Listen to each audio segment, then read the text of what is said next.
नमस्कार मित्रों, आप सभी का स्वागत है हमारे YouTube चैनल पर स्वरा ऑन एकेडमी क्लासेस पर।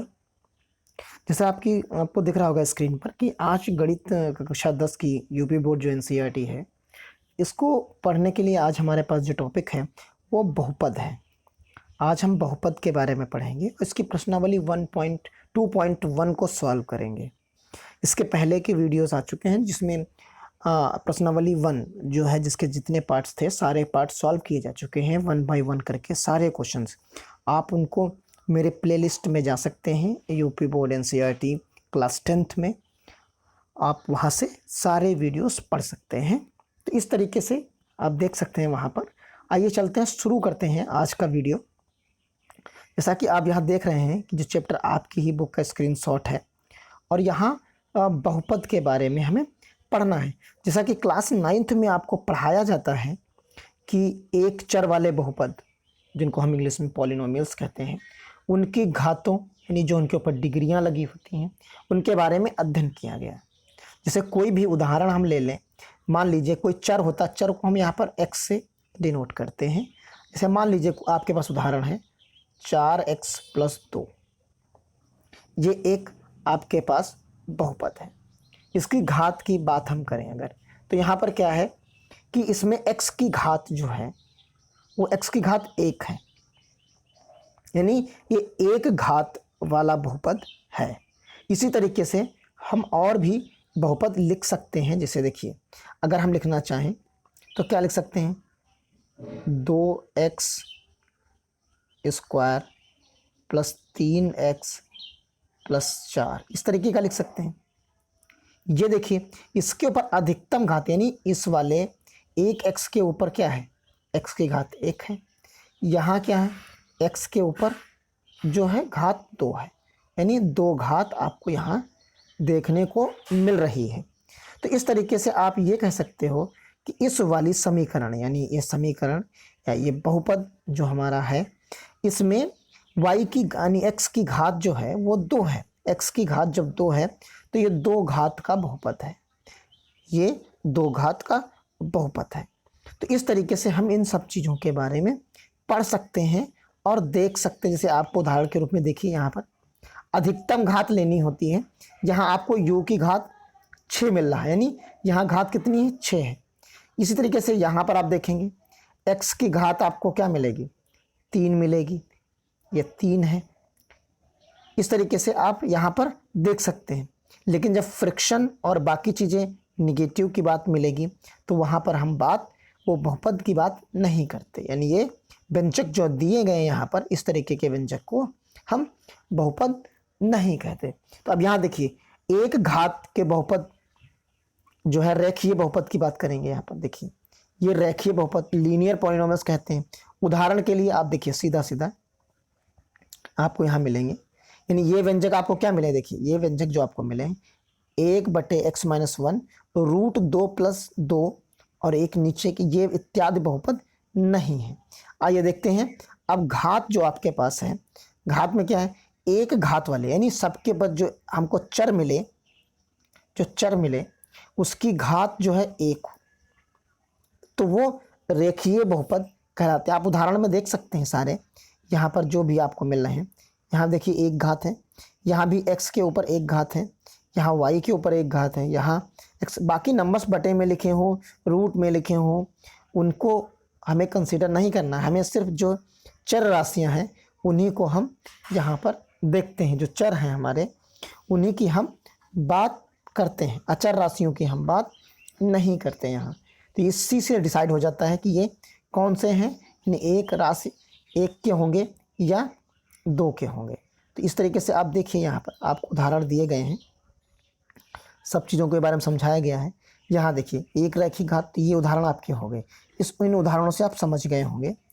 और ये रैखिक बहुपद, आठ प्रकार के रैखिक बहुपद नहीं होते। जैसे यहाँ पर आप देखिए, इस जगह पर आपको दिया गया है अगर, तो यहाँ आप देखिए, यहाँ घात आपको 2 दे दी गई, यहाँ घात 2 है, यहाँ घात 3 है। तो इस तरीके के रैखिक बहुपद नहीं कहेंगे, वो द्विघातीय, त्रिघातीय, बहुघातीय के रूप में आ जाएंगे, लेकिन वो रेखीय बहुपद नहीं होंगे, क्योंकि उनके लिए सिर्फ और सिर्फ जो घात है वो 1 चाहिए।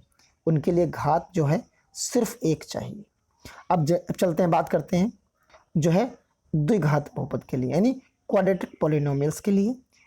द्विघात जिसकी 2 घात हों, तो यानी यहाँ पर वही हम चर की बात करेंगे, उन्हीं समीकरणों की बात करेंगे जिनमें घात 2 हो। तो आप देख सकते हैं यहाँ पर जो उदाहरण आपकी बुक में लिखे हैं, इस तरीके के और भी उदाहरण बनाए जा सकते हैं। तो उनमें सब में आप देखेंगे कि उन सारे बहुपदों में आपको जो घात मिलेगी वो सब में 2 मिलेगी। अधिकतम आपको घात सब में 2 मिलेगी। और इसको हम एक द्विघात बहुपद जो जनरल एक होता है, तो उसमें भी हम लिख सकते हैं। देखिए यहाँ पर एक लिखा हुआ है कि 1x², इस तरीके से आपने जनरल एक समीकरण देखी होगी, बराबर c। ये एक समीकरण होती है जो ये लिखी जाती है। यहाँ a 0 नहीं होता, यहाँ a कभी 0 नहीं होगा। अगर a 0 हो जाएगा तो ये पूरा का पूरा टर्म 0 हो जाएगा, तब ये फिर से रेखीय समीकरण बन जाएगी। तो ये चीज़ होती है यहाँ पर। इसी तरीके से त्रिघात बहुपद की बात करें तो त्रिघात बहुपद में क्या कहलाता है, वहाँ पर घात आपको x की पावर 3, y की पावर 3 या z की पावर 3, इस तरीके से चर राशियाँ हैं, उनकी घात आपको 3 मिलेगी। तो इस तरीके के जो होंगे वो क्यूब पॉलिनोमियल्स कहलाते हैं। ये सब चीज़ें आपको यहाँ पर मिलेंगी। आइए चलते हैं, देखते हैं जो आपकी प्रश्नावली में है, सवालों के बारे में बताया गया है, राशियों के बारे में बताया गया। तो देखिए कुछ कंडीशंस दी गई हैं, यहाँ पर द्विघात समीकरण लेके सॉल्व किया गया है और उसके शून्यांक के बारे में बात की गई है। तो यहाँ देखिए शून्यांकों के कितने पद होंगे, कैसे वो शून्यांक होंगे, उनका नेचर क्या होगा, उसके बारे में बताया गया है। तो देखिए यहाँ पर क्या है, जो समीकरण इन्होंने मानी है, समीकरण आपको मानी है, ax² plus bx plus c बराबर जो मिलेगा वो क्या होता है,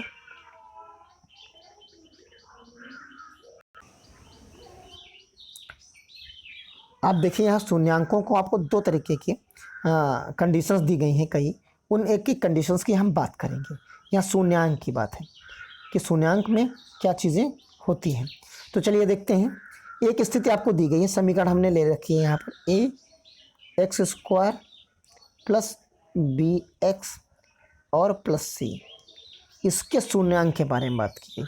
अब इसके जो 2 शून्यांक मिलेंगे हमको, जो 2 शून्यांक होंगे, उन शून्यांक का नेचर कैसा होगा, यानी प्रकृति कैसी होगी इन शून्यांक की। तो प्रकृति कैसी होगी उसको हम ग्राफ के माध्यम से भी जान सकते हैं, बाकी तो हम निकाल के भी समझ सकते हैं फॉर्मूले के द्वारा।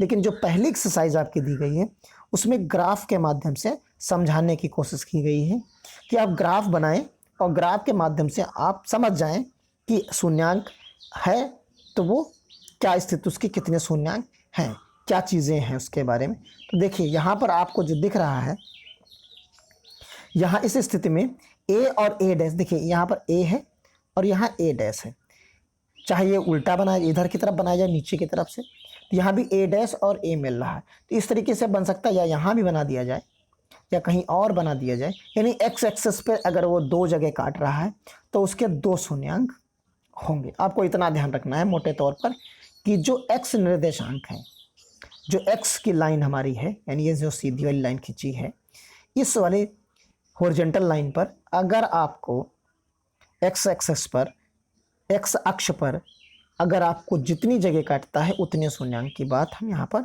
करेंगे। यहाँ पर क्या है कि आपको देखिए यहाँ पर 2 जगह वो काटता है, तो यहाँ क्या मिलेगा, जो है 2 शून्यांकों की बात यहाँ पर की जा रही है। ये ग्राफ आपको x अक्ष पर 2 भिन्न बिंदुओं पर a और डैश पर काटता है। इस स्थिति में a और a' के x निर्देशांक द्विघात बहुपद यानी ax plus bx plus c के 2 शून्यांक हैं। देखिए चित्र में क्या, ये 2 शून्यांक आपको यहाँ पर दिखाई देते हैं। इस स्थिति में अगली वाली स्थिति में देखिए, आप देखिए यहाँ क्या मिलेगा, यहाँ ग्राफ x अक्ष को केवल एक बिंदु पर अर्थात 2 संपाती बिंदुओं पर काटता है, इसलिए इस स्थिति a के 2 बिंदु a' पर संपाती होकर एक बिंदु a हो जाते हैं। तो यहाँ आकृति आप देखिए, तो इस स्थिति में क्या हो जाता है, यहाँ पर केवल एक जगह पर कट कर रहा है, तो यहाँ पर क्या हो जाएगा, एक शून्यांक, केवल एक शून्यांक की बात यहाँ पर की जाएगी, यानी एक ही शून्यांक यहाँ होगा। तो इस तरीके से आप यहाँ पर देख और बता सकते हैं। चलिए देखिए अगली तीसरी स्थिति देखते हैं। यहाँ क्या हो रहा है, यहाँ केवल ये y अक्ष को ही काट रहा है। आप देख सकते हैं यहाँ केवल y अक्ष को ही काट रहा है। तो यहाँ देखिए ग्राफ जो है, ग्राफ या तो पूर्ण रूप से x अक्ष के ऊपर हो या पूर्ण रूप से x के नीचे हो। देखिए यहाँ नीचे आपको दिख रहा है x अक्ष के, यहाँ पूर्ण रूप से आपको ऊपर दिख रहा है, और यहाँ x अक्ष को कहीं पर भी किसी भी बिंदु पर वो काट नहीं रहा है। जब यहाँ किसी भी बिंदु पर वो काट नहीं रहा है, देखिए आप आसानी से देख सकते हैं ये पूरी आपकी x अक्ष है, इसको कहीं पर भी ये कट नहीं कर रहा है। जब कट नहीं कर रहा है तो इसके शून्यांक जो होंगे वो जो है शून्य होंगे, यानी कोई भी शून्यांक नहीं होगा, इंग्लिश में जीरोस की बात करेंगे। ठीक, तो ये चीजें होती हैं यहाँ पर। तो यानी एक या तो एक्स अक्ष के ऊपर कट जाएगा या तो एक्स अक्ष के नीचे जाएगा, लेकिन एक्स अक्ष को कट कहीं पर भी ये नहीं करेगा।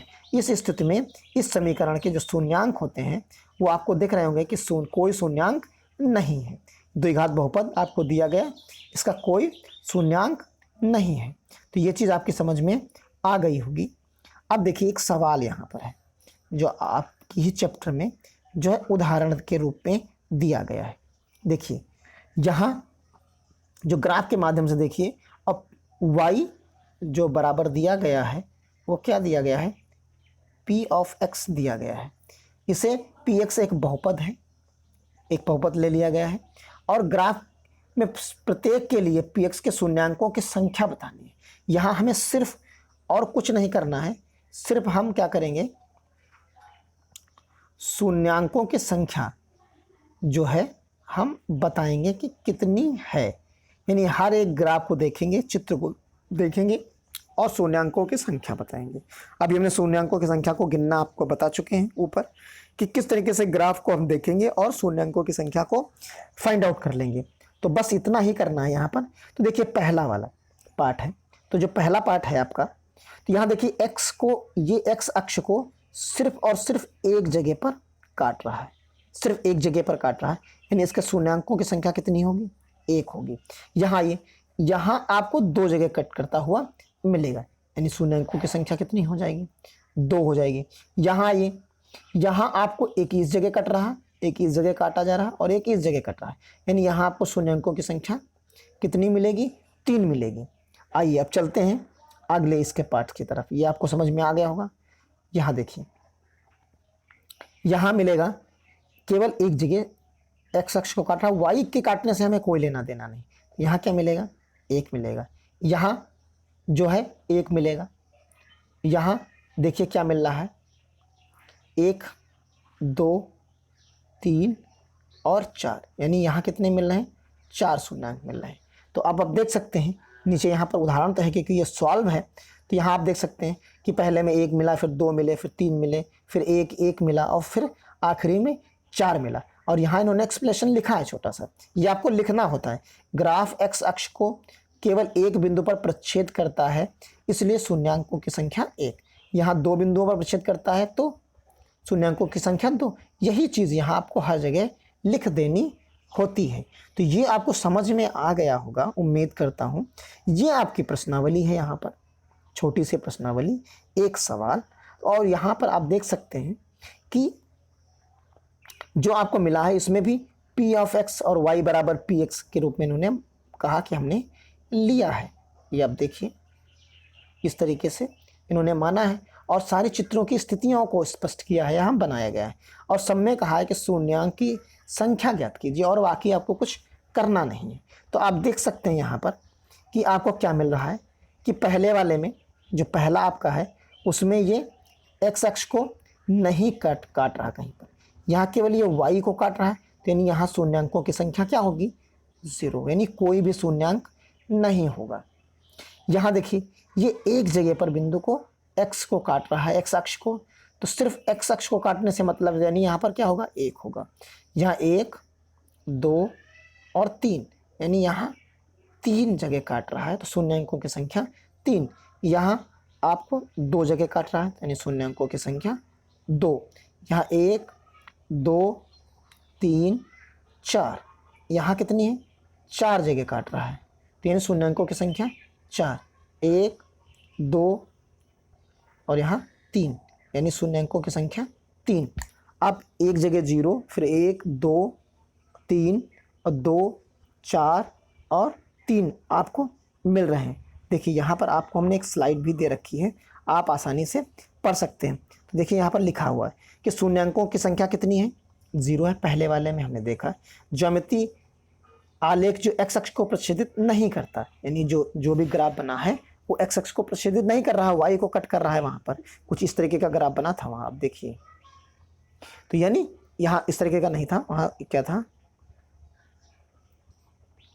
आप देख लीजिए, कुछ इस तरीके का शायद था यहाँ। तो यहाँ यानी क्या कर रहा था, देखिए यहाँ आपको इस तरीके का ग्राफ था। तो यहाँ क्या मिल रहा था आपको 1 मिल रहा था। यहाँ आपको भी यहाँ 0 मिल रहा था, यहाँ 1 मिल रहा था, यहाँ आपको 3 मिल रहे थे। तो इस तरीके से आप देखिए यहाँ आपको लिखा है, हमने लिख के रखा है यहाँ पर। तो यहाँ आपको क्या मिल रहा है कि कोई नहीं करता, यहाँ करता है तो केवल 1 जगह करता है, यहाँ 3 जगह करता है। तो इस तरीके से आप चीज़ों को अपनी नोटबुक में लिख सकते हैं और कोई दिक्कत यहाँ पर आपको नहीं होनी चाहिए। तो इस तरीके से हमने केवल 3 लिख दिए हैं, बाकी भी आप वही सेम चीज़ संख्याओं को बदल सकते हैं और आसानी से आप लिख सकते हैं।